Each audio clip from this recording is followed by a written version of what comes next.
जय हिंद। देखिए, जिस देश में लोग जाति, धर्म, लिंग, भाषा व अन्य आधार पर समूहों में बटे हुए होते हैं और वे एक राष्ट्र बनाना चाहते हैं, असल में वहाँ संविधान उन्हें मानवीय अधिकार दिलाता है। स्वतंत्रता, बंधुता, समानता की व्यवस्था का निर्माण किया जाता है और सभी नागरिकों को समान अधिकार देता है।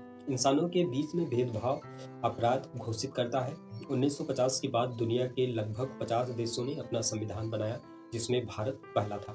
आज़ादी का आंदोलन और भारत के संविधान का आपस में कोई संबंध नहीं, दोनों अलग अलग घटनाएं हैं। जब 1928 में साइमन कमीशन भारत आया तो उस समय संवैधानिक व्यवस्था कॉन्स्टिट्यूशनल सेटलमेंट की बात चली थी, क्योंकि हजारों समुदायों जातियों में विभाजित भारत देश में बहुत विभिन्नताएं थी। अतः संविधान के जरिए इन विभाजित लोगों को एक राष्ट्र बनाने की कोशिश की गई। अंग्रेज चाहते थे कि भारत को सत्ता सौंपने के बाद लोकतांत्रिक व्यवस्था लागू हो और इसमें डॉक्टर भीमराव अंबेडकर की भूमिका प्रमुख रही। अंबेडकर का मानना था कि देश में सामाजिक क्रांति तभी स्थायी होगी जब संवैधानिक गारंटी होगी। वह संविधान के द्वारा समानता लाना चाहते थे।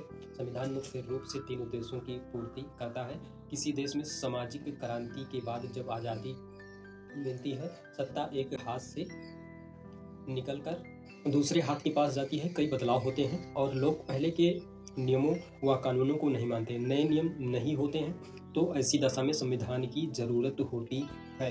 दूसरा, जब किसी देश को दूसरे देश की गुलामी से आज़ादी मिलती है। और तीसरा, किसी देश पहले से चल रहे संवैधानिक लोकतंत्र में कोई भारी संकट आ जाता है और जब वह काम करना बंद कर देता है। इन तीनों परिस्थितियों में संविधान की जरूरत पड़ती है। जहाँ तक भारत का सवाल है, यह 2 स्थितियां एक साथ थी। भारत में सामाजिक क्रांति सफल हो रही थी और देश अंग्रेजों की गुलामी से स्वतंत्र हो रहा था। सामाजिक क्रांति के महापुरुषों की श्रेणी में डॉक्टर अम्बेडकर के जरिए जो संविधान क्रांति आई थी, उसमें संविधान की जरूरत है।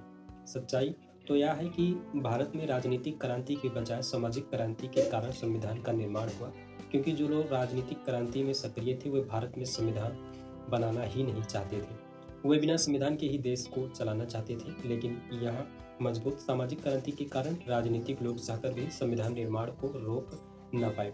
डॉक्टर अम्बेडकर के लगातार सक्रिय रहने के कारण ब्रिटिश शासक भी भारत में मौजूद सामाजिक असमानताओं अन्यायों को समझ चुके थे और संविधान के पक्ष में थे। इस तरह भारत का संविधान बनने की मंशा पर मोहर लगी।